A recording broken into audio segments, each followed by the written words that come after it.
Esses 15 versículos bíblicos te farão vencer as batalhas internas antes de querer vencer fora. Você pode estar travando batalhas que ninguém mais vê. Batalhas silenciosas, secretas, disfarçadas por sorrisos mecânicos e respostas automáticas do tipo, tá tudo bem. Mas por dentro, o que você sente é um campo de guerra. E o mais difícil, nem são as lutas externas. É o inimigo dentro da sua mente. Pensamentos que não param, vozes que não se calam, questionamentos que rasgam a alma. Quantas vezes você já se olhou no espelho e percebeu que a verdadeira guerra está dentro de você? Não é contra pessoas. Não é contra o mundo. É contra a ansiedade que vem sem aviso. Contra a culpa que insiste em lembrar o que Deus já perdoou. Contra a autossabotagem que rouba oportunidades que você nem teve tempo de tentar. Talvez você até esteja vencendo aos olhos dos outros. Talvez sua vida pareça organizada, produtiva, funcional, mas por dentro tem algo que te trava, algo que você ainda não curou. Algo que mesmo sem perceber tem moldado suas escolhas, seus relacionamentos, seu humor, seu desempenho, sua fé. E essa é a realidade de muitos. Tentar vencer no lado de fora, sem antes resolver o que está gritando por socorro aqui dentro. É por isso que hoje não estamos aqui apenas para mais um vídeo devocional. Estamos aqui para uma convocação à guerra espiritual mais importante que existe, a batalha interior. E você não vai travá-la com sua força, vai vencê-la com a palavra. Porque Deus, na sua infinita sabedoria, não deixou apenas promessas para o que está fora. Ele deixou versículos para restaurar o que está dentro. Essa jornada é para quem cansou de apenas sobreviver.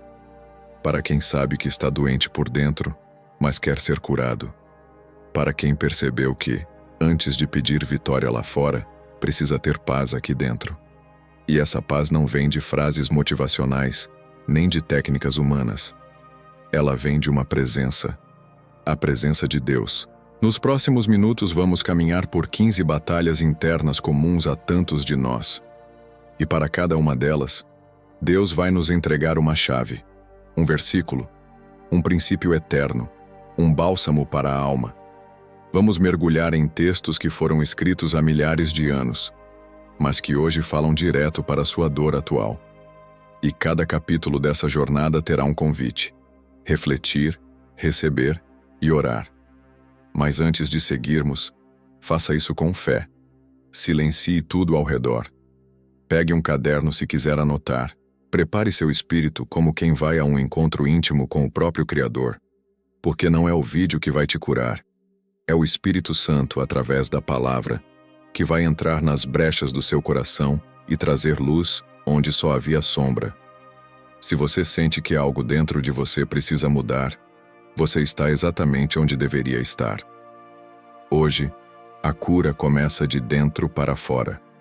Hoje, Deus vai te lembrar que antes de vencer no campo de batalha, é preciso vencer no campo da alma. Prepare-se, a guerra invisível vai acabar, porque a palavra vai começar a falar, quando a ansiedade rouba seu amanhã. Você tenta dormir, mas o travesseiro se tornou seu campo de guerra. Fecha os olhos, mas sua mente segue aberta, desgovernada, antecipando tragédias, revisando erros, criando cenários onde tudo dá errado. O amanhã ainda nem chegou, mas você já sente o peso dele no peito. A ansiedade não avisa quando vai entrar, mas quando chega, ocupa todos os cômodos da sua alma. E o mais cruel dessa batalha é que ela é invisível para quase todos. Do lado de fora você parece bem. Trabalha, sorri, responde mensagens, diz que está tudo certo, mas por dentro você está lutando para não desmoronar. Está tentando respirar em meio a um sufoco que não tem nome, que não tem forma, mas que tem te paralisado. Quantas vezes você já cancelou planos, evitou pessoas, deixou de viver o presente porque estava dominado por um medo do que poderia dar errado no futuro? A ansiedade é um inimigo que age silenciosamente, mas mina sua fé, rouba sua paz e te faz acreditar que está no controle, quando na verdade está apenas sendo dominado por pensamentos que te afastam de Deus. Mas existe uma palavra, uma âncora, um antídoto celestial contra esse veneno emocional. E ela está em 1 Pedro 5,7. Lançai sobre ele toda a vossa ansiedade, porque ele tem cuidado de vós. Deus não pediu para você resolver tudo.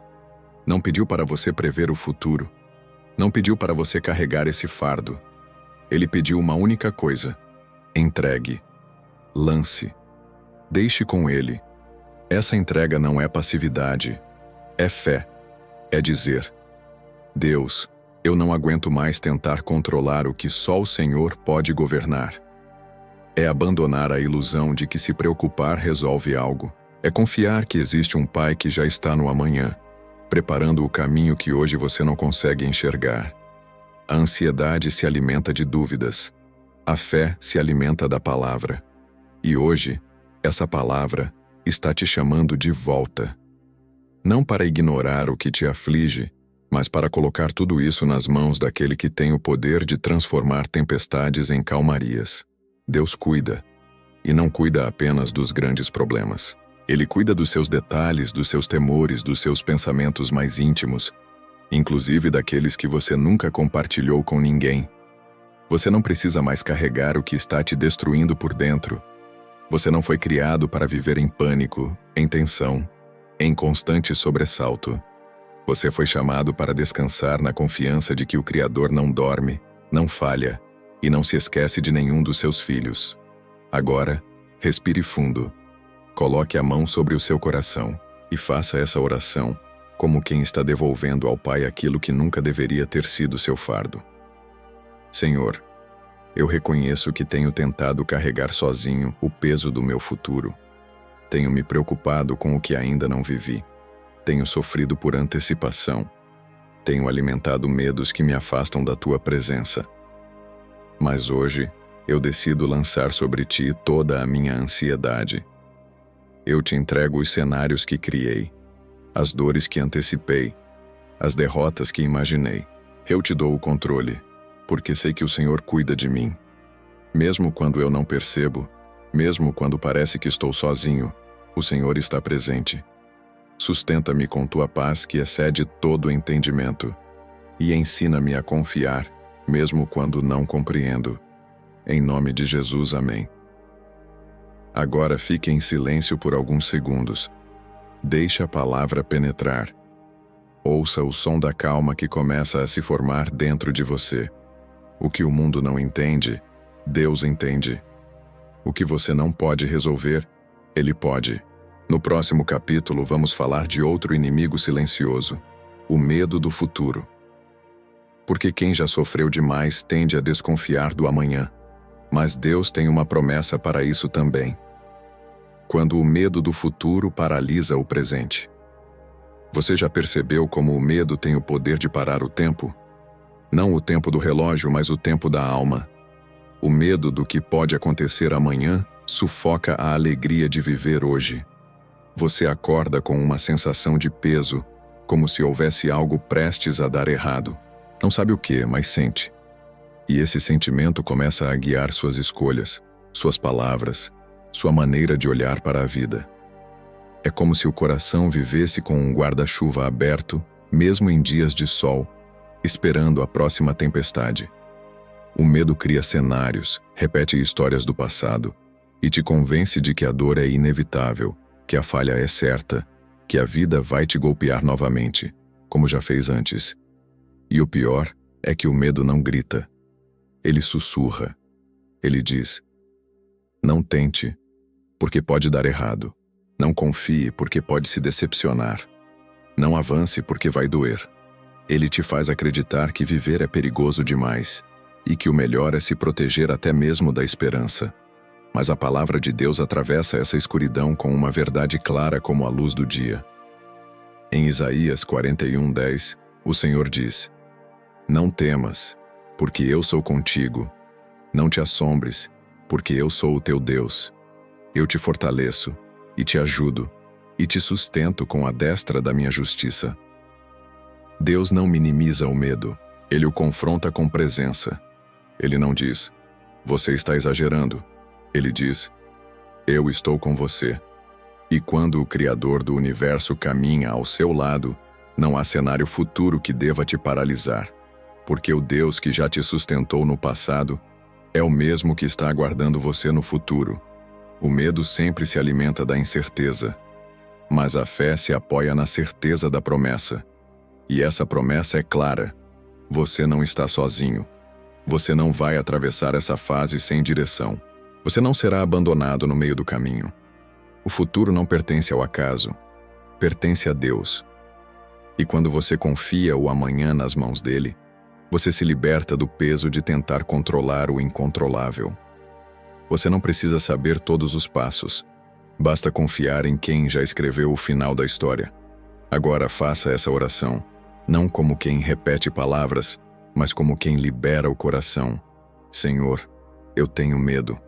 Medo de perder, de falhar, de sofrer de novo. Carrego em mim feridas que ainda doem e memórias que me lembram do que já enfrentei. E por isso, meu coração se fecha para o novo.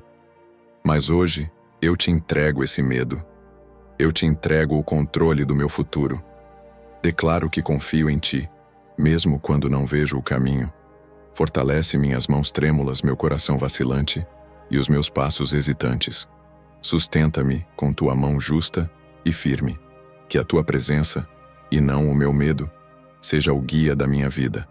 Em nome de Jesus, amém. Agora, apenas fique quieto por dentro. Sinta a presença dele. Lembre-se, o medo olha para o problema. A fé olha para Deus. E se o medo te paralisa, o próximo capítulo vai te mostrar como a culpa pode te prender. Porque às vezes, o que nos trava não é o que está por vir, mas o que ficou para trás. Medo do futuro. Você olha para a frente, mas não enxerga nada além de incertezas. A angústia não vem do que já aconteceu, vem daquilo que ainda não aconteceu e que você teme que nunca acontecerá. O medo do futuro paralisa. Ele projeta dores que ainda não existem, inventa cenários que ainda não se formaram e faz o coração tropeçar em degraus que nem foram construídos. É como viver hoje com o peso de um amanhã que nem chegou. E nesse ciclo, sua fé começa a murchar, porque em vez de olhar para Deus, você tem olhado demais para os relatórios, para as estatísticas, para os boletos vencendo, para a conta vazia, para a porta que ainda não abriu. Você tem se apegado ao que os seus olhos veem e se esquecido do que o coração um dia acreditou. A ansiedade pelo que está por vir revela uma crise de confiança. Você confia no que pode controlar. Mas quando tudo escapa das mãos, a alma se desespera. E é aí que Deus entra. Ele não te chamou para viver com medo do futuro. Ele te chamou para viver confiando nele hoje. O mesmo Deus que sustentou seu ontem está presente agora e já foi ao seu amanhã. Nada o surpreende. Nada foge ao seu domínio. O que para você é um susto, para ele é plano. O que para você parece um atraso, para ele é preparo. O que para você parece fim, para ele é só o meio. E mesmo que você não entenda o caminho, ele ainda é o caminho. Há um versículo que atravessa essa névoa de medo como uma lâmpada no meio da noite. Está em Isaías 41:10. Não temas, porque eu sou contigo. Não te assombres, porque eu sou o teu Deus. Eu te fortaleço e te ajudo e te sustento com a destra da minha justiça. Essa não é uma sugestão divina, é uma ordem. Não temas. E ele não nos manda algo sem antes nos dar os recursos para obedecer. A ordem vem com a promessa. Ele é contigo, ele vai te fortalecer, ele vai te ajudar, ele vai te sustentar. Então por que o medo ainda tem voz na sua vida? Talvez porque você deu ouvidos demais a ele. E hoje é o dia de silenciá-lo, de olhar para o céu e declarar: eu não sei o que vem, mas sei quem vai comigo. É essa certeza que transforma corações frágeis em corações firmes. É essa fé que faz a alma dormir em paz, mesmo quando não tem todas as respostas. É essa fé que separa quem caminha por vista e quem caminha por confiança. Pare agora, respire. Traga à sua memória o que te dá esperança. Lembre-se das vezes que você achou que não teria saída e Deus abriu uma porta. Lembre-se das lágrimas que viraram testemunho. Lembre-se dos nãos que depois fizeram sentido. Se ele já cuidou do seu ontem, por que não confiaria a ele seu amanhã? Agora ore comigo. Senhor, o futuro tem sido um peso sobre meu peito. Cada decisão, cada dúvida, cada silêncio tem alimentado medos que eu nem sabia que tinha. Mas hoje eu entrego isso ao Senhor. Entrego meus planos, meus sonhos, minhas incertezas, minhas preocupações. Me ajuda a viver o agora, com a certeza de que o amanhã está seguro em tuas mãos. Que eu não viva ansioso pelo que pode acontecer, mas confiante no que já aconteceu. Jesus venceu por mim. Que essa verdade me sustente, que essa promessa me envolva, e que o teu Espírito me conduza, passo a passo, em direção à tua vontade. Em nome de Jesus. Amém. Culpa pelo passado. A culpa tem um som que ninguém mais ouve, mas você escuta nitidamente todas as noites. Ela ecoa nas memórias que você tenta enterrar. Ela sussurra nos pensamentos que você finge ignorar. E mesmo quando tudo parece calmo por fora, por dentro, um tribunal invisível continua julgando, condenando, lembrando. A sentença nunca acaba. A dor nunca prescreve. Porque a culpa sabe como se disfarçar de consciência. E lentamente, ela corrói sua paz, sua identidade, sua liberdade. Quantas vezes você tentou seguir em frente, mas bastou uma palavra, uma lembrança, uma voz conhecida, e tudo voltou. O peso de um erro que já passou, de uma escolha que você não pode desfazer, de uma ferida que você mesmo causou. Talvez você tenha pedido perdão, talvez você já tenha chorado diante de Deus, mas, por alguma razão, ainda se sente preso a algo que Ele já resolveu. Você vive como se Deus fosse te perdoar aos poucos, como se o sangue de Jesus tivesse validade limitada. Mas não foi isso que Ele disse. Não foi isso que Ele fez. O apóstolo João escreveu em 1 João 1,9: Se confessarmos os nossos pecados, Ele é fiel e justo para nos perdoar os pecados e nos purificar de toda injustiça. Toda injustiça. Não parcial, não condicional, não gradual. Toda. A cruz não foi um símbolo, foi um pagamento. Foi a conta sendo quitada. E quando Jesus gritou, está consumado, Ele estava dizendo, a dívida acabou, você está livre. Mas por que ainda carregamos o que Ele já levou? Porque nos acostumamos à culpa, aprendemos a conviver com ela como se fosse parte de quem somos. Às vezes, até usamos a culpa como autopunição, como se merecêssemos o sofrimento. E esquecemos que a punição já caiu sobre Ele. Que a cruz não foi em vão. Que a dor que Ele sentiu foi suficiente para libertar a dor que você carrega. Você não é o que fez. Você é o que Deus fez por você. Essa verdade precisa penetrar mais fundo do que a memória da sua queda. Porque o inimigo vai sempre tentar te lembrar quem você foi. Mas Deus sempre vai te lembrar quem você é. E quando você crê nisso, a culpa perde o poder. Não porque ela nunca existiu, mas porque foi absorvida pelo amor. Um amor que não espera a perfeição, mas entrega. Um amor que te vê por inteiro, e ainda assim te chama pelo nome. A culpa te afasta de Deus, mas o arrependimento te aproxima. E é isso que Ele quer hoje. Um coração sincero. Um coração que diz, eu fiz, eu errei, mas eu não quero mais viver nesse lugar. E a resposta de Deus será sempre a mesma, eu te perdoo. Não importa o que foi, não importa o quão longe você foi, não importa quantas vezes tenha repetido o mesmo erro, o perdão não é uma segunda chance, é uma nova vida. Agora pare. Fale com Deus com as palavras que você nunca teve coragem de dizer. Ele está ouvindo. E Ele entende até o que você não sabe explicar. Ore comigo. Senhor, a culpa tem me paralisado. Me faz reviver erros, decisões, gestos que eu gostaria de apagar. Eu carrego pesos que já deviam ter sido deixados na cruz. Eu me condeno por coisas que o teu perdão já cobriu. Hoje, eu quero me libertar. Quero entregar o passado em tuas mãos. Quero viver com a leveza de quem foi redimido. Me ensina a receber o teu perdão. Me ensina a crer no teu amor. Me ensina a ver a mim mesmo como o Senhor me vê. Lavado, limpo, restaurado. Em nome de Jesus, amém. Autoacusação constante. Existe uma diferença entre arrependimento e autoacusação. O arrependimento nos leva a Deus. A autoacusação nos afasta dele. O arrependimento reconhece a queda, mas olha para a cruz. A autoacusação reconhece a queda e constrói uma cela ao redor dela. E talvez, sem perceber, é exatamente aí que você esteja. Dentro de uma cela invisível, feita de palavras duras, promessas quebradas, expectativas não cumpridas. Palavras que não vieram de Deus, mas da sua própria voz. Palavras como: eu sou um fracasso, eu estraguei tudo, eu nunca vou mudar. Você se tornou juiz de si mesmo. Cada pensamento seu é um julgamento. Cada erro, uma sentença. E mesmo quando Deus estende a mão, você não consegue recebê-la, porque acredita que não merece. Você até ouve sobre a graça, mas se sabota antes mesmo de tentar. Como se a culpa fosse uma forma de justiça. Como se punir a si mesmo fosse a única maneira de equilibrar o que fez. Só que essa não é a justiça de Deus. Isso é prisão.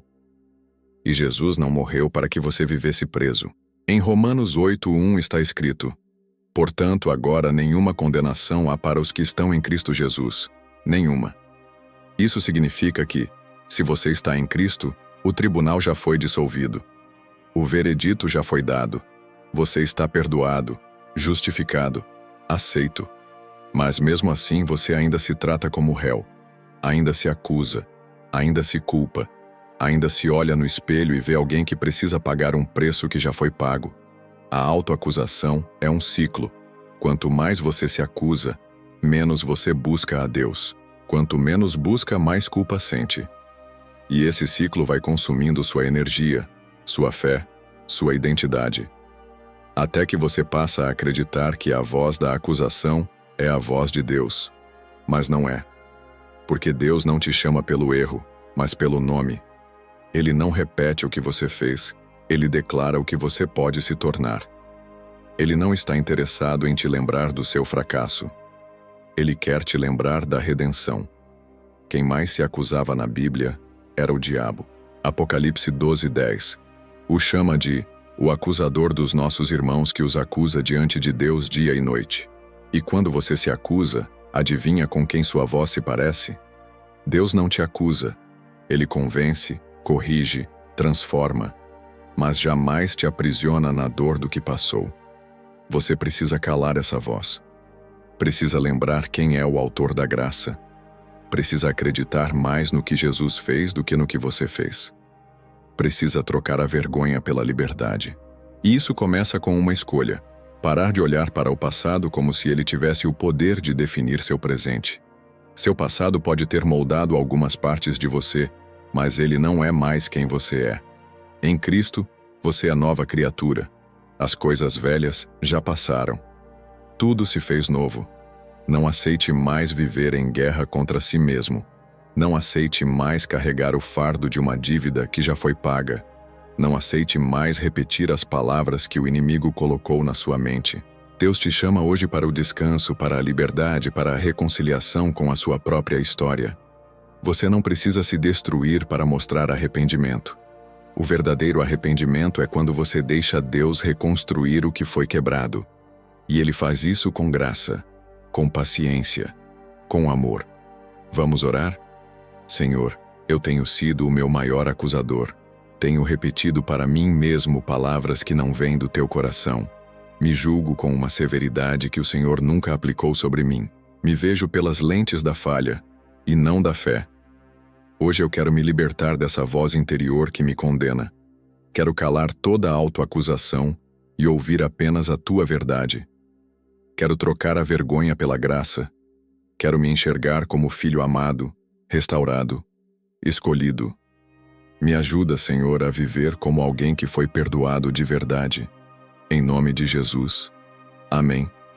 Vazio existencial. Você já olhou para a sua vida e se perguntou: é só isso? Mesmo com saúde, família, talvez até com sucesso aos olhos do mundo. Ainda assim, algo parece faltar. Um buraco invisível no meio do peito, uma ausência que grita, um silêncio que incomoda. Não importa quantas conquistas você empilhe, quantos sorrisos colecione, quantas distrações acumule, o vazio está ali. E ele não some, porque ele não é um vazio qualquer. É um vazio existencial, um espaço que nenhuma experiência terrena pode preencher. Esse é o tipo de vazio que nos empurra para longe de Deus ou nos atrai desesperadamente para Ele. É o espaço da alma onde moram as perguntas mais difíceis. Qual é o meu propósito? Por que estou aqui? Deus realmente se importa comigo? Você pode até tentar ignorar essas perguntas com trabalho, entretenimento, até mesmo com religião. Mas quando a casa silencia, quando a tela do celular apaga, quando todos dormem, elas voltam, fortes, claras e dolorosas. E é nesse ponto que muitos desistem. Alguns mudam de cidade, de carreira, de relacionamento. Outros se entregam ao vício, à performance ou à aparência. Mas o vazio permanece, porque ele tem a forma exata de Deus. Nenhum sucesso pode preenchê-lo. Nenhum prazer consegue disfarçá-lo por muito tempo. Porque você foi criado para viver com Deus, não apenas para viver por viver. Salmos 42, 1, 2 descreve esse anseio. Como a corça anseia por águas correntes, a minha alma anseia por ti, ó Deus. A minha alma tem sede de Deus, do Deus vivo. Não é sede de respostas, é sede de presença. Não é sede de soluções rápidas, é sede de sentido profundo. É sede da única fonte capaz de sustentar o espírito humano em meio à loucura da vida moderna. Esse vazio é, na verdade, um chamado, não uma punição. É Deus sussurrando dentro de você. Existe mais, e esse mais sou eu. O vazio é a oportunidade de redirecionar o foco, de buscar não aquilo que passa, mas aquilo que permanece, de parar de acumular e começar a habitar, de deixar de correr atrás de reconhecimento e passar a andar com propósito. Muitos dos heróis da fé também enfrentaram esse tipo de vazio. Elias, após grandes vitórias, se viu deprimido e desejando a morte. Jó, mesmo sendo justo, amaldiçoou o dia em que nasceu. Salomão, o homem mais sábio, declarou que tudo era vaidade. Mas todos eles encontraram em Deus o sentido que a vida não conseguia oferecer. Porque sentido não se conquista, sentido se recebe. E o primeiro passo para vencer o vazio existencial é admitir que ele existe. Parar de fingir, parar de atuar. Reconhecer que, mesmo cercado de tudo, você pode estar faltando o essencial. E o essencial é a intimidade com Deus. Não uma religião, não um sistema, mas uma relação viva, diária, sincera. Talvez o vazio esteja aí há anos. Talvez você tenha se acostumado com ele. Mas Deus não quer que você viva assim. Ele quer ser a tua fonte. Quer habitar nesse espaço. Quer preencher com sentido o que hoje está cheio de cansaço. Quer trocar a apatia pela esperança, a pressa pela paz, o vazio por vida abundante. Vamos orar? Senhor, eu confesso que tenho tentado preencher o vazio com tudo, menos com a tua presença. Tenho corrido atrás de coisas que me distraem, mas não me preenchem. E hoje, eu paro. Eu reconheço que a minha alma tem sede de ti. Sede do teu amor, da tua verdade, da tua presença. Vem habitar no lugar que está deserto. Vem ser o centro da minha existência. Me ensina a viver com sentido, com direção, com comunhão contigo. Em nome de Jesus. Amém. Crises de identidade. Você já se olhou no espelho e sentiu que não reconhecia mais quem está ali? Não por causa das marcas do tempo, nem pela expressão cansada, mas por dentro, como se a imagem externa não conseguisse mais representar o que está acontecendo na alma. Como se, em algum ponto da caminhada, você tivesse perdido a referência de quem realmente é. Talvez tenha sido por causa de uma decepção, de uma traição, de tantas opiniões alheias te moldando. Ou talvez porque você passou tanto tempo tentando ser quem os outros esperavam, que esqueceu quem Deus disse que você é. Essa é a raiz das crises de identidade. E elas não acontecem apenas na juventude. A verdade é que muitos adultos estão presos em máscaras que não conseguem mais sustentar. Papéis que desempenham em casa, no trabalho, na igreja, mas que não refletem mais a verdade do coração. A alma vai se afogando em expectativas que não vieram de Deus. E quanto mais você tenta agradar o mundo, mais se distancia da sua essência. A crise de identidade nos faz perguntar: será que eu sou suficiente? Será que eu ainda sou amado se não for perfeito? Será que eu tenho valor além da minha performance? Essas perguntas não são simples, mas são necessárias, porque elas nos levam a um ponto de partida mais honesto, nos forçam a voltar à origem. E a origem de toda identidade saudável está em Deus. Isaías 43:1 declara com firmeza: não temas, porque eu te remi, chamei-te pelo teu nome, tu és meu. Não é a sua história que define quem você é, não são seus erros, não são os rótulos que os outros colocaram sobre você, nem mesmo os rótulos que você se deu depois de tantos fracassos.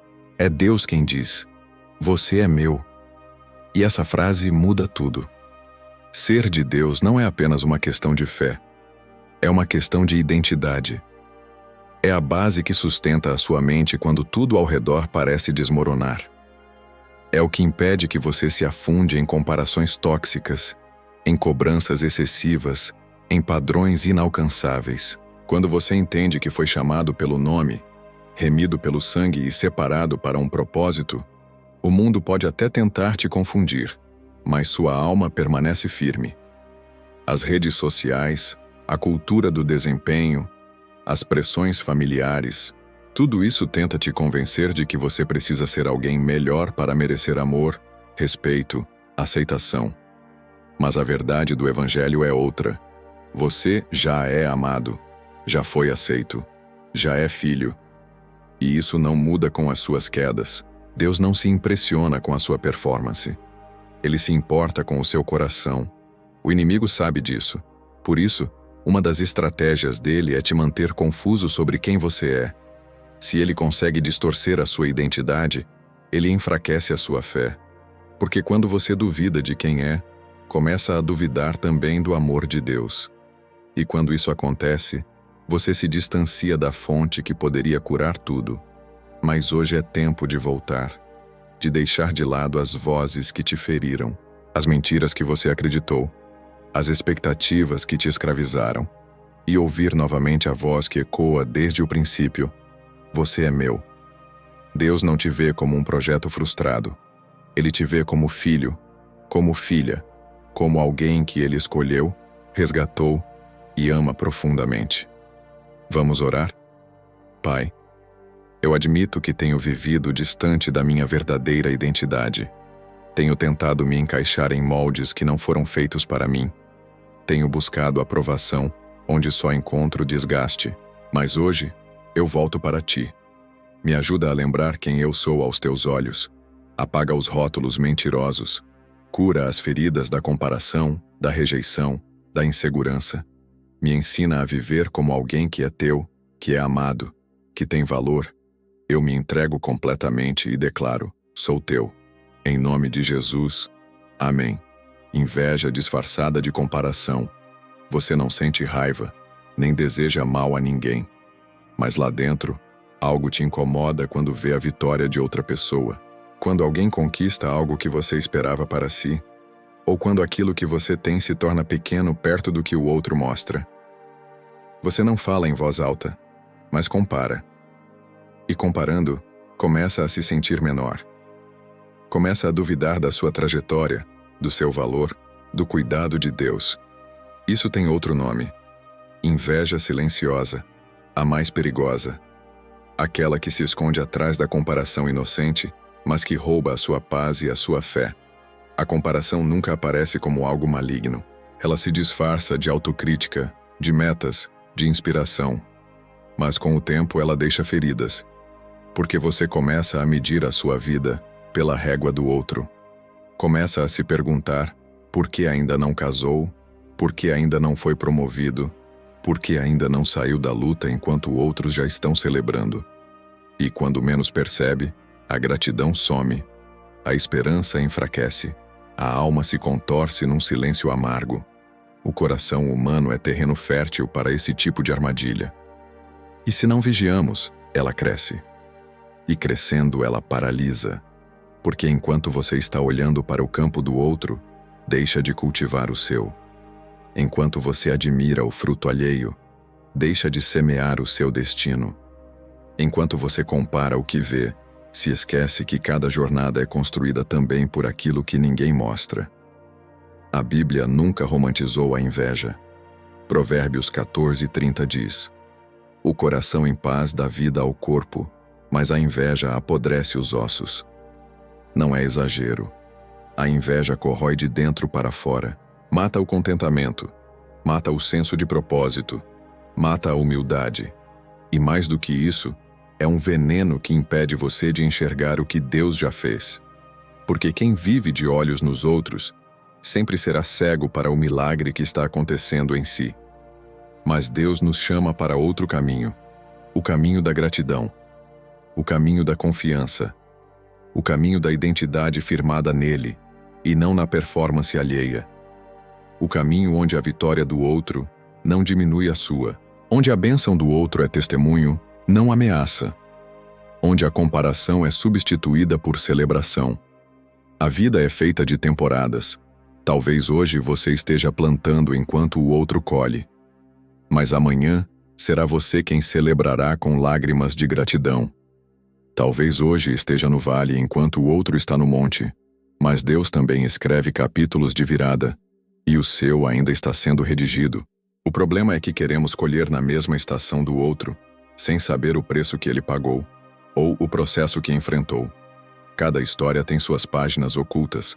O segredo é permanecer fiel no que é seu, porque quando você olha demais para fora, esquece de regar o que foi confiado a você, a sua família, a sua missão, a sua essência.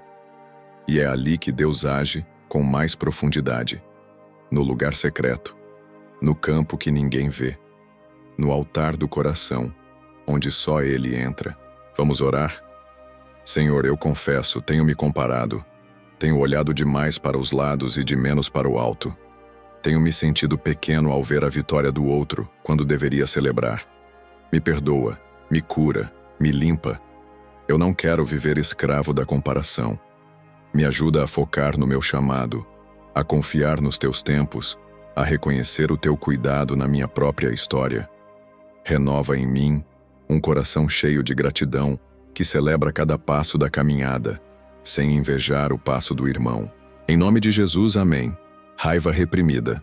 Você não grita, não explode, não sai quebrando tudo. Por fora parece calmo, por dentro é outro universo. Um lugar abafado, cheio de frases não ditas, lágrimas não choradas, mágoas guardadas como espinhos sob a pele. A raiva reprimida é assim, silenciosa, mas letal. Ela se esconde atrás de sorrisos forçados e respostas automáticas. Ela se acumula em camadas de deixa pra lá, que nunca foram realmente deixadas. E quanto mais você tenta enterrar, mais fundo ela enraiza. Talvez a sua raiva tenha um nome, um rosto, um dia, algo que aconteceu e nunca foi resolvido. Uma traição que você fingiu que não doeu. Uma humilhação que você engoliu seco. Uma perda que ninguém te permitiu lamentar. Talvez você esteja com raiva de alguém, talvez de si mesmo. Ou talvez, se for honesto, esteja bravo até com Deus. Porque você orou e não viu resposta. Porque você esperava um livramento, mas o sofrimento ficou. E então, você aprende a conviver com isso. Como quem aprende a andar mancando, achando que é normal. Como quem aprende a respirar ofegante, achando que é só o jeito de viver. Mas não é. Essa raiva que você esconde, cedo ou tarde, vai transbordar. Vai se transformar em cansaço sem explicação, em irritação com quem não tem culpa, em afastamento de quem te ama. A raiva reprimida é como uma água parada. Se não for limpa, apodrece tudo em volta. A palavra de Deus é clara. Efésios 4, 26 e 27 diz: Quando vocês ficarem irados, não pequem. Apaziguem a sua ira antes que o sol se ponha, e não deem lugar ao diabo. Deus não te proíbe de sentir, mas te convida a lidar com o que sente, a não acumular o que destrói, a não guardar o que deveria ser curado. Porque a ira não tratada vira brecha, e o inimigo sabe exatamente onde atacar, na dor não resolvida. Mas Deus também sabe. Ele conhece os cantos escuros do seu coração. Ele viu as injustiças, as palavras duras, os silêncios que doeram mais do que gritos. Ele não pede que você finja que está tudo bem. Ele pede que você traga a luz, que confesse, que libere, que entregue. Não por fraqueza, mas por libertação. Porque só quem solta o passado pode abraçar o presente com mãos livres. Você não precisa mais segurar o que te pesa. Pode deixar que ele carregue. Pode dizer o que nunca conseguiu expressar. Deus não se assusta com a sua raiva. Ele a transforma. Não se escandaliza com o seu desabafo. Ele o ouve. Ele cura até o que você nem consegue nomear. Mas é preciso abrir a porta. É preciso coragem para expor a ferida antes que ela infeccione. Raiva não tratada endurece. Congela sentimentos bons. Afasta a compaixão. Destrói relacionamentos. Faz você levantar muralhas onde deveria haver pontes. E aos poucos você deixa de ser você. Se torna cínico, frio, distante, por medo de ser ferido de novo. Mas Deus te chama de volta. Te convida a voltar a sentir, a voltar a confiar, a voltar a ser vulnerável, porque o amor que Ele derrama é mais forte do que a mágoa que você esconde. Vamos orar? Senhor, eu reconheço que guardei raiva dentro de mim. Me acostumei a conviver com ela, achando que era normal. Mas hoje eu te entrego essa dor, essa injustiça, essa decepção, esse grito que nunca saiu. Me cura por dentro, Pai. Me ajuda a liberar perdão, a ter compaixão, a entender que guardar raiva só atrasa a minha cura. Renova o meu coração, tira de mim o peso da mágoa e me enche com a leveza do Teu Espírito. Em nome de Jesus. Amém. Sentimento de inadequação. Você olha ao redor e sente que não se encaixa, como se estivesse sempre um passo atrás, sempre fora do lugar, sempre abaixo do esperado. Ainda que sorria em público, há um julgamento silencioso ecoando dentro de você. Você não é bom o suficiente. Você se compara com o jeito dos outros, com o sucesso deles, com a paz que aparentam, e sem perceber, constrói um tribunal na mente, onde você mesmo se condena todos os dias. Esse sentimento de inadequação não surgiu do nada. Talvez tenha começado lá atrás, com palavras que te diminuíram, olhares que te desvalorizaram, falas como: você nunca vai conseguir, você é difícil demais, por que não é como fulano?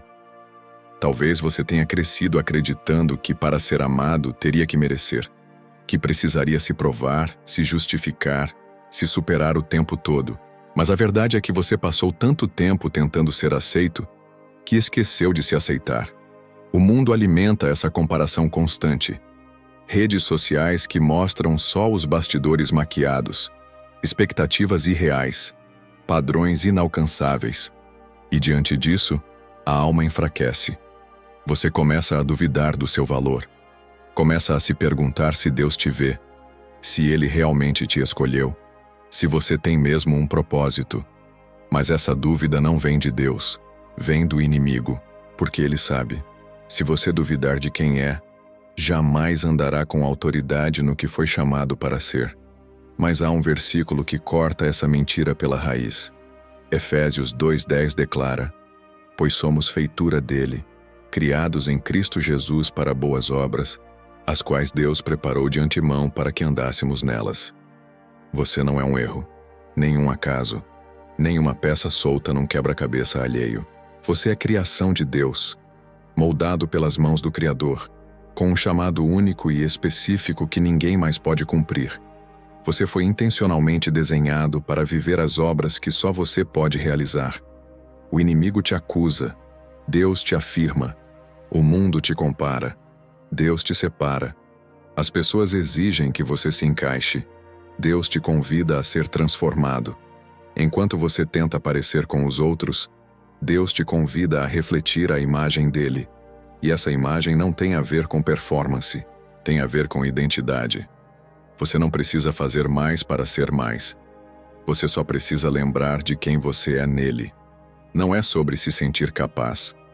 É sobre confiar naquele que te capacita. Não é sobre ter todas as respostas. É sobre se render àquele que é a resposta. Não é sobre ser suficiente por si mesmo. É sobre reconhecer que a graça de Deus é suficiente, inclusive nas suas fraquezas, porque é justamente nelas que o poder dele se aperfeiçoa. O sentimento de inadequação é uma mentira disfarçada de humildade, mas humildade não é se diminuir. É reconhecer que sem Deus você não pode, mas com Ele você pode todas as coisas.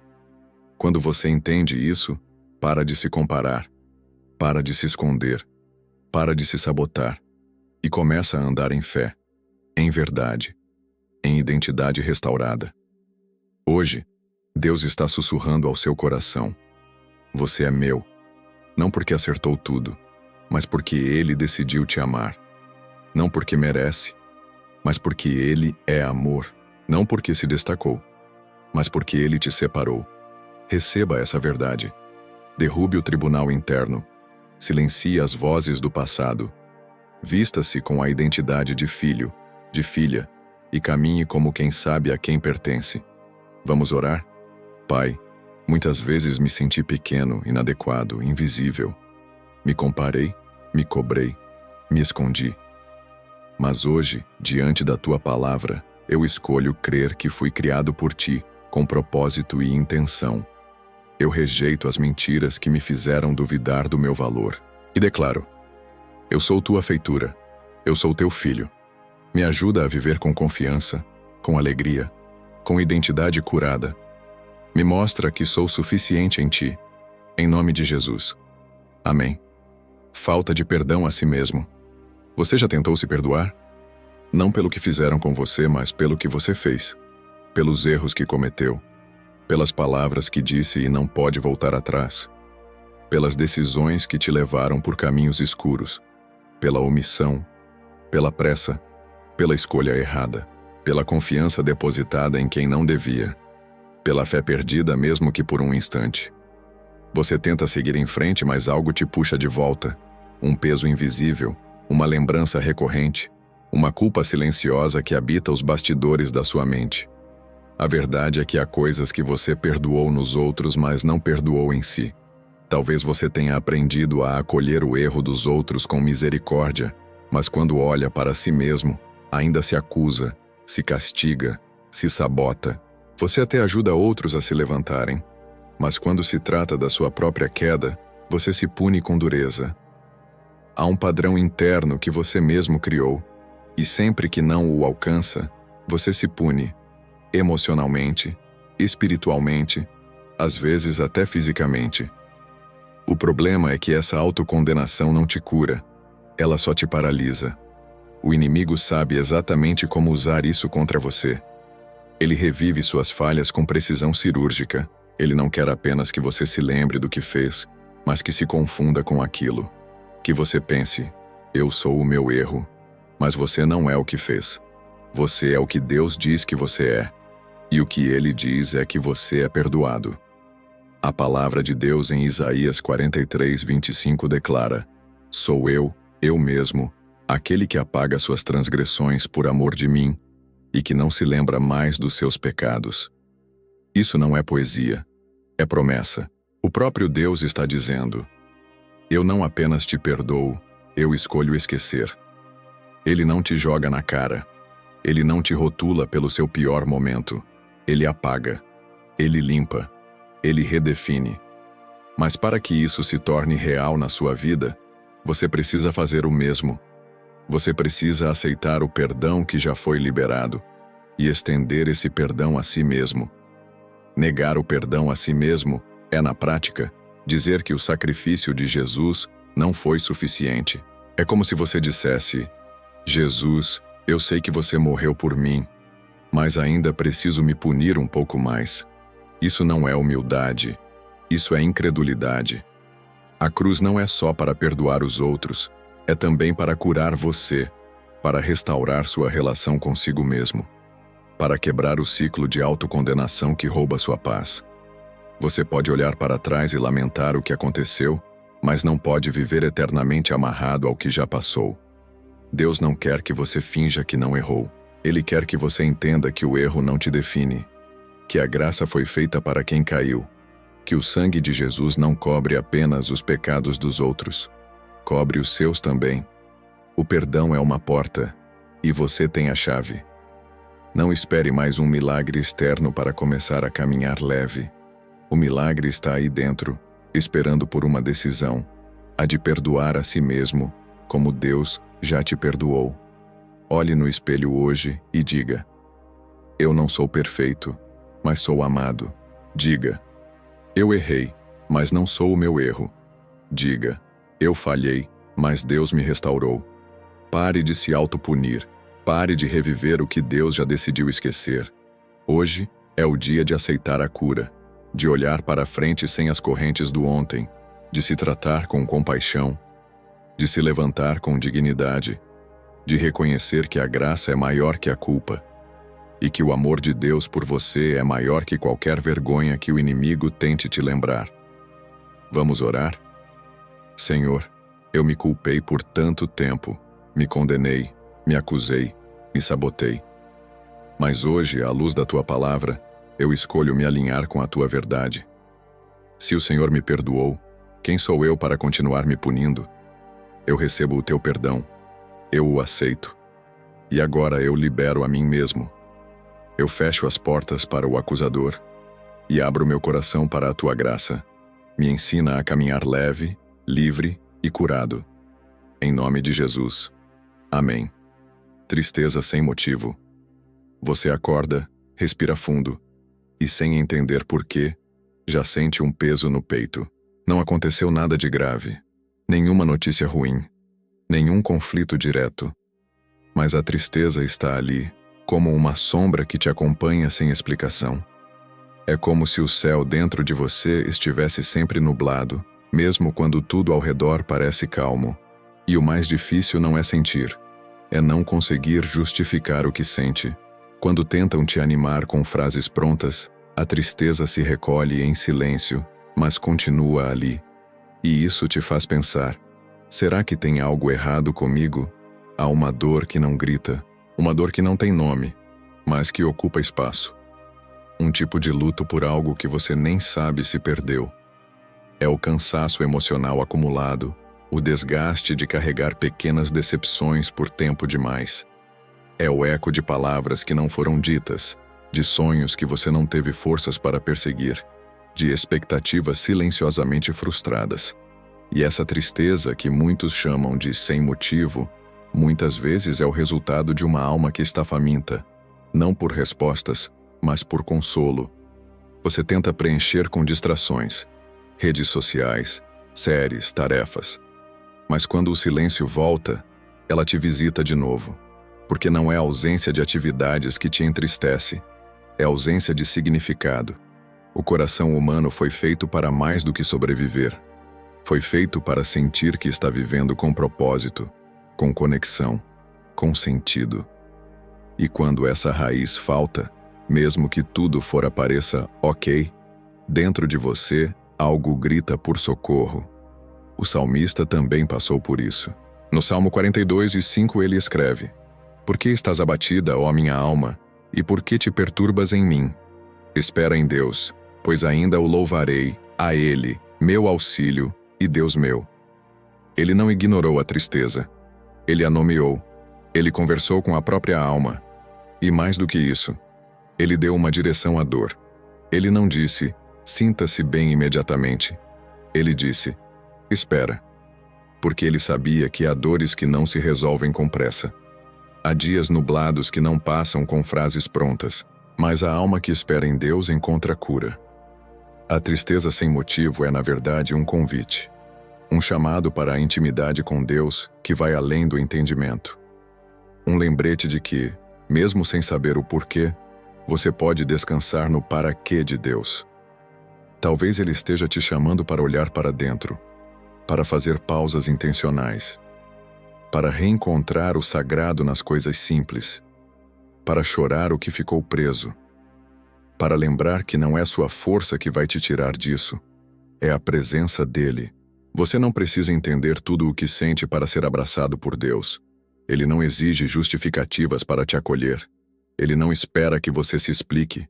Ele espera que você se entregue, porque o lugar onde você sente tristeza sem motivo pode ser exatamente o espaço que Ele quer preencher com a paz dEle. A paz que excede todo o entendimento. A paz que não exige lógica, que não depende de circunstâncias, que não precisa de explicações. Ela simplesmente vem, e quando ela chega, até a tristeza se cala. Deixa essa tristeza falar com Deus. Mesmo sem palavras, mesmo sem lágrimas, só com presença. Ele não te abandona no dia mau. Ele entra no vale com você. Ele caminha em silêncio, mas nunca distante. A tristeza não é o fim da estrada. É o sinal de que sua alma está viva e clama por algo maior do que este mundo pode dar. E esse algo maior tem um nome: Jesus. Vamos orar? Senhor, hoje eu trago diante de Ti uma tristeza que nem eu sei explicar. Ela me visita sem aviso e tenta me convencer de que algo está errado comigo. Mas hoje eu entendo que não sou definido pelo que sinto, mas pelo que o Senhor diz a meu respeito.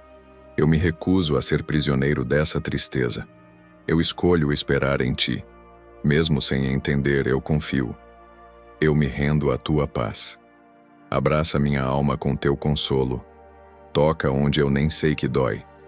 E transforma esse vazio em um espaço sagrado de encontro contigo. Em nome de Jesus. Amém.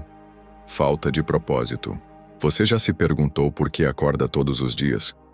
Não o porquê biológico nem o porquê social, mas o sentido mais profundo da sua existência. Por que você está aqui?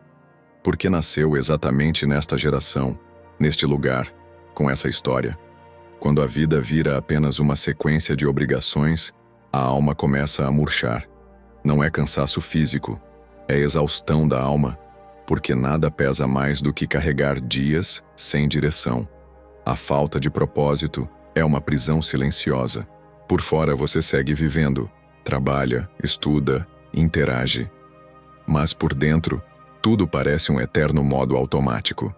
Você se pega perguntando: é só isso? E quando essa pergunta começa a ecoar no silêncio da mente, uma angústia profunda se instala. Não porque sua vida seja inútil, mas porque você ainda não entendeu o valor que ela tem no plano de Deus. O mundo vende a ideia de que propósito é ter sucesso, dinheiro, aplausos. Mas esses são resultados, não destinos. O verdadeiro propósito nasce quando você entende que foi criado com intenção divina. Nada em você é acidental. Nenhuma dor, nenhum talento, nenhuma cicatriz é desperdiçada. Deus escreveu uma história com o seu nome antes mesmo de você nascer. O problema é que você tenta interpretar o roteiro sem conversar com o autor. Em Jeremias 29:11 está escrito: porque eu bem sei os pensamentos que tenho a vosso respeito, diz o Senhor. Pensamentos de paz, e não de mal, para vos dar o fim que desejais. Deus não apenas te vê, Ele te planejou. Ele conhece o final da sua história. E não é fracasso nem confusão, é paz. E essa paz só vem quando você se alinha com o propósito que Ele escreveu para você. Talvez você esteja perdido porque está tentando viver um propósito que não é seu, comparando sua jornada com a dos outros, achando que precisa ser como alguém para ter valor. Mas o propósito de Deus não é uma fórmula genérica, é uma obra personalizada. Ele te fez com detalhes, sua personalidade, sua sensibilidade, até os seus traumas. Tudo pode ser redimido e usado por Ele. Mas isso só acontece quando você para de correr atrás de sentido no mundo e começa a buscar direção no secreto com Deus. Propósito não começa com fazer. Começa com ser. Ser filho, ser discípulo, ser íntimo. Quando você se posiciona diante de Deus como alguém que quer viver para Ele, as portas se abrem. Talvez você não descubra de imediato uma missão clara, mas você vai perceber que viver com Deus é, por si só, o maior propósito. E a partir desse relacionamento, tudo que você fizer ganha novo significado. Você não foi criado para vagar, foi criado para avançar. Mesmo nos dias silenciosos, Deus está plantando propósito em você. Mesmo nas fases que parecem estéreis, Ele está regando o invisível. Há um tempo certo para tudo, inclusive para descobrir por que você está aqui. Mas você precisa buscar isso no lugar certo. No altar, não no algoritmo. Na palavra, não nas opiniões. Na oração, não na comparação. E se hoje você sente esse vazio de quem não sabe para onde está indo, pare tudo e olhe para o céu. Você não é fruto do acaso. Você é resposta de um propósito eterno. Deus sonhou com você antes do tempo começar. E Ele não comete erros. Se você ainda está aqui, é porque o propósito ainda está ativo. Ainda há capítulos que só você pode viver, e vidas que só você poderá alcançar. Vamos orar? Senhor, eu me sinto perdido, como quem anda em círculos sem saber onde vai chegar. O mundo me pressiona a ter todas as respostas, mas eu mal consigo entender as perguntas. Hoje, eu me rendo ao teu plano. Mesmo sem ver o todo, eu confio que tu tens um propósito para mim. Me ensina a ouvir tua voz, a discernir o teu tempo, a viver não pelo que os outros esperam de mim, mas pelo que tu sonhas para mim. Eu não quero mais sobreviver. Quero viver com sentido. Alinha meus passos com a tua vontade, e que a minha vida glorifique o teu nome. Em nome de Jesus. Amém. Desistência disfarçada de cansaço. Nem sempre a desistência é um grito. Às vezes, ela é um suspiro, uma respiração mais pesada ao acordar, um silêncio mais prolongado no meio da conversa, uma decisão adiada por mais um dia. A alma não entrega os pontos de uma vez. Ela vai se apagando aos poucos, como uma vela que se consome sem que ninguém perceba. E quando perguntam, você responde: só estou cansado. Mas no fundo, já desistiu. Só não teve coragem de admitir nem para si mesmo. Esse tipo de cansaço não se resolve com uma boa noite de sono, porque não é o corpo que está exausto, é a esperança. Você não quer parar, mas não vê mais motivo para continuar. As orações parecem não passar do teto. Os dias são todos iguais. A fé está embotada, e até os sonhos que antes te empolgavam, hoje parecem distantes demais, difíceis demais, irreais demais. Então você segue, mas sem presença. Respira, mas não vive. Anda, mas não avança. E no íntimo repete: eu não aguento mais. Mas há uma diferença entre descansar e desistir. Desistir é abandonar a estrada. Descansar é parar um pouco para recuperar as forças. Deus nunca te chamou para continuar no seu esforço, mas na força dele. Quando você tenta caminhar sozinho, a estrada parece mais longa e o fardo mais pesado. Mas quando você se lembra que não foi chamado para carregar tudo, algo muda. O peso diminui, porque o fardo de Jesus é leve. Em Isaías 40, 29 e 31, está escrito: Ele fortalece ao cansado e dá grande vigor ao que está sem forças. Até os jovens se cansam e ficam exaustos, e os moços tropeçam e caem. Mas aqueles que esperam no Senhor renovam as suas forças. Voam alto como águias, correm e não ficam exaustos, andam e não se cansam. Deus conhece o seu cansaço. Ele não te culpa por ele. Ele quer te renovar no meio dele. Você não precisa fingir que está tudo bem. Não precisa se forçar a continuar como se fosse fraco admitir que está cansado. Na verdade, o primeiro passo para vencer o cansaço espiritual é admitir: Senhor, eu estou no meu limite. Porque é nesse limite que ele começa a agir. É ali que ele coloca asas onde só havia passos lentos. É quando você não pode mais que ele mostra que sempre pôde. Talvez sua alma esteja tentando se proteger do sofrimento dizendo, é só uma fase. Mas no fundo, você já desligou algo dentro de si. Já deixou de acreditar que algo pode mudar. Já se conformou com a estagnação. Mas o Espírito Santo não te criou para se conformar. Ele te chamou para transformar. E a primeira transformação é dentro de você.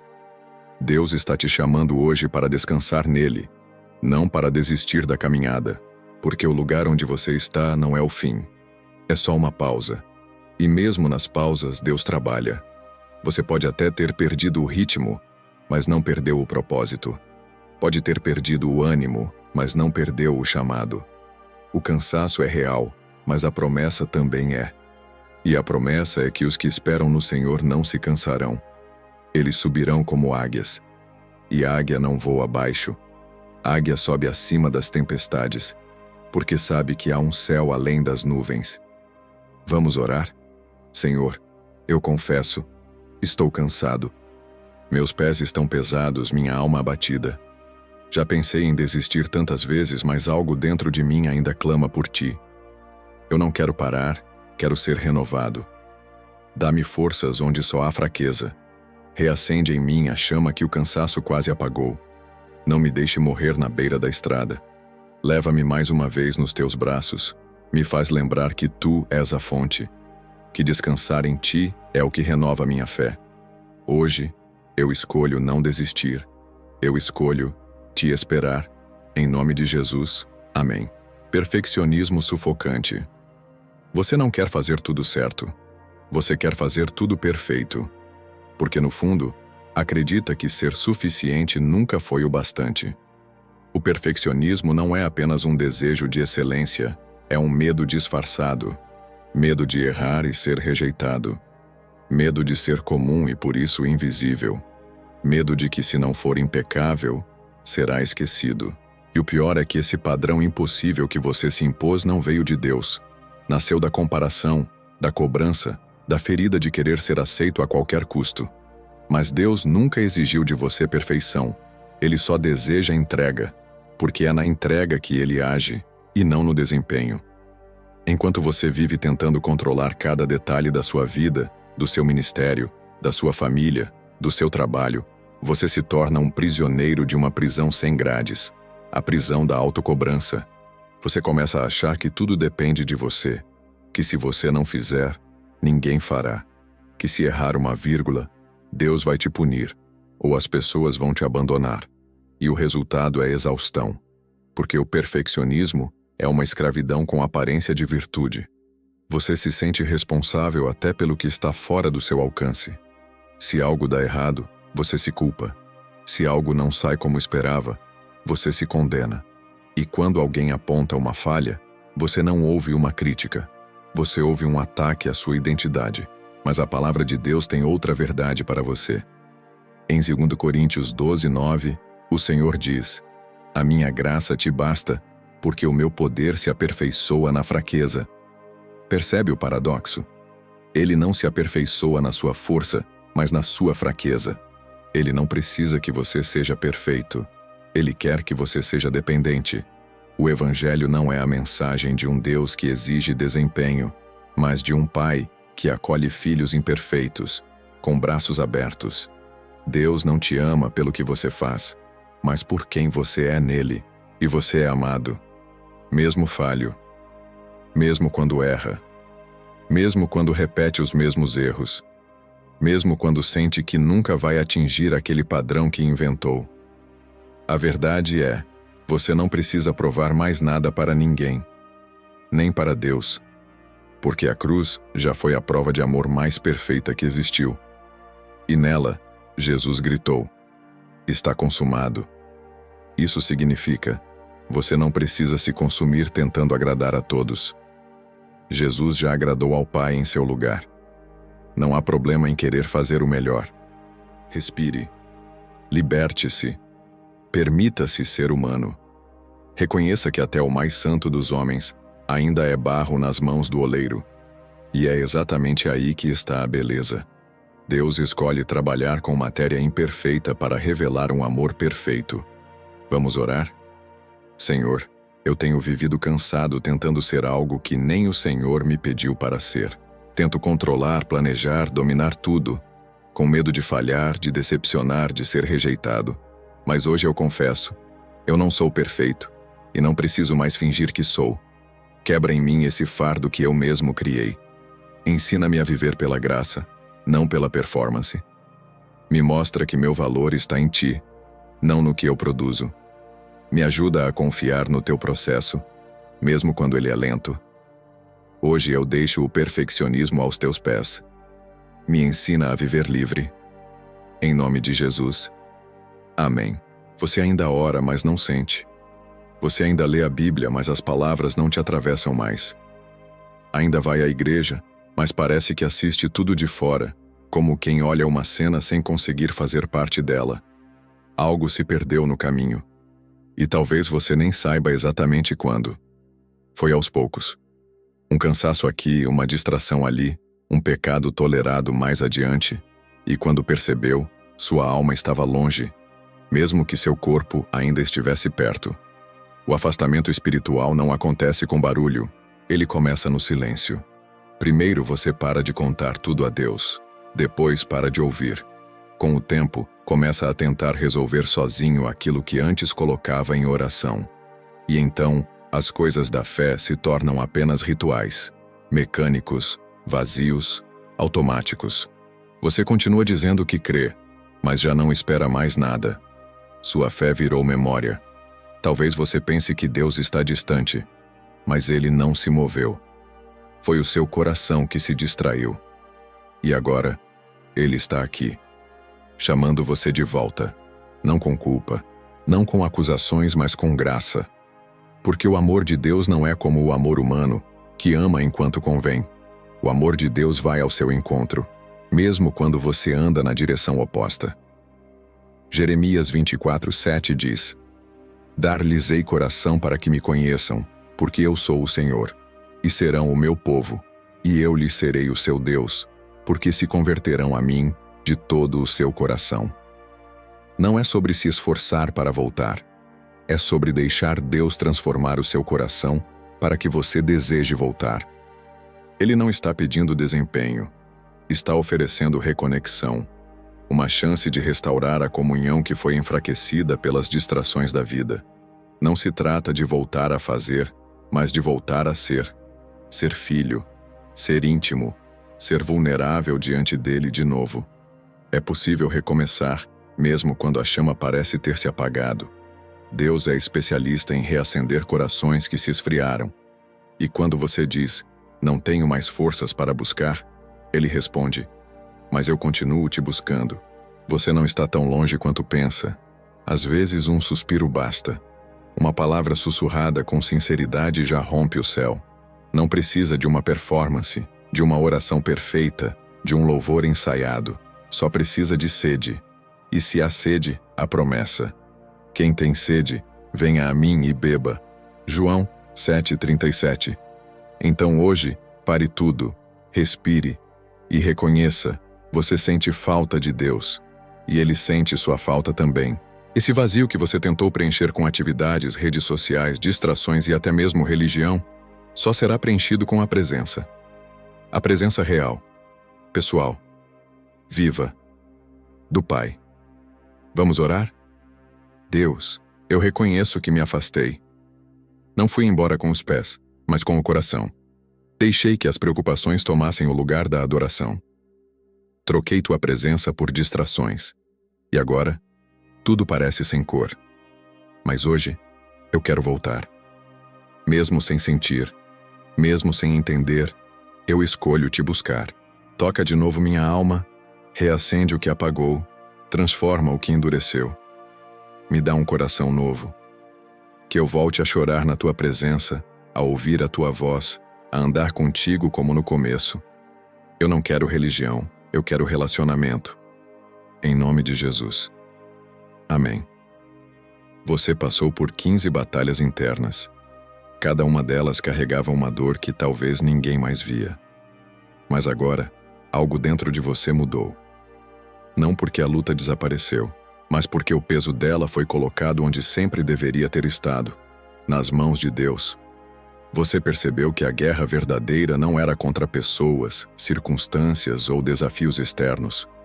Era contra vozes invisíveis que moravam no seu silêncio, contra medos antigos que ainda sussurravam no seu peito, contra culpas não resolvidas, cobranças que você mesmo se fazia e feridas que nunca cicatrizaram, até hoje.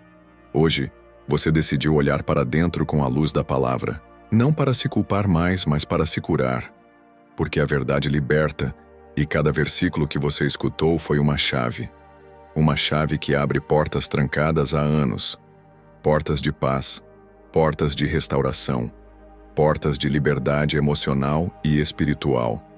Agora, é como se a alma respirasse, como se o coração, que antes vivia escondido entre lembranças pesadas e pensamentos fragmentados, estivesse voltando ao centro, voltando para Deus. Você entende que não precisa vencer o mundo para ser vitorioso, que antes de conquistar algo fora, precisa primeiro ser curado por dentro, e que não há cura mais profunda, mais duradoura, mais real do que aquela que nasce da presença do Senhor. Quando você tentou sozinho, a dor persistiu, mas hoje, ao entregar, ao confiar, ao meditar, algo se quebrou, e ao mesmo tempo, algo foi reconstruído. Você é amado, você é visto, você é conhecido em cada detalhe, e ainda assim, Deus te chama de filho. Deus te chama de filha, não porque você merece, mas porque Ele escolheu amar você exatamente como está, para não deixar você como está. Então, antes de terminar este momento, se coloque agora diante de Deus com tudo o que ainda está aí dentro. Talvez ainda haja alguma ansiedade, ou culpa, ou dor que ficou escondida nos cantos. Traga tudo para a luz. Traga tudo para Ele. Feche os olhos. Respire fundo. Escute a oração que vem agora e permita que cada palavra não seja apenas ouvida, mas sentida. Entrega total, Pai. Agora que minha alma foi visitada pela Tua palavra, eu reconheço que preciso de Ti mais do que de qualquer conquista. Eu não quero apenas vencer batalhas externas, quero ser curado por dentro. Quero vencer o medo, a culpa, o desânimo, o vazio. Quero trocar as mentiras que aceitei por verdades que libertam. Hoje, Senhor, eu entrego o que me impedia de viver em paz. Entrego a dor que escondi por tanto tempo. Entrego a armadura emocional que usei para fingir força. Entrego também o controle que nunca foi meu. Vem com Teu Espírito e faz morada em mim. Restaura meu interior. Ensina-me a confiar em Ti nos dias bons e nos dias maus. Que a Tua verdade seja o escudo do meu coração. Que Tua presença seja o meu abrigo. E quando o mundo me pressionar, quando os dias forem escuros, quando eu não souber para onde ir, lembra-me dessas verdades que ouvi hoje. Que eu possa voltar a esses versículos, como quem volta ao lugar seguro onde a alma descansa. Hoje, Senhor, eu declaro: a guerra por dentro foi entregue em Tuas mãos. E se o Senhor é por mim, nada poderá me vencer. Amém. Talvez você precise ouvir tudo de novo. Talvez precise fazer dessa oração uma rotina. Salve esse vídeo. Compartilhe com alguém que esteja sangrando em silêncio como você estava. Deus ainda está curando corações em secreto. E o próximo milagre pode começar exatamente agora.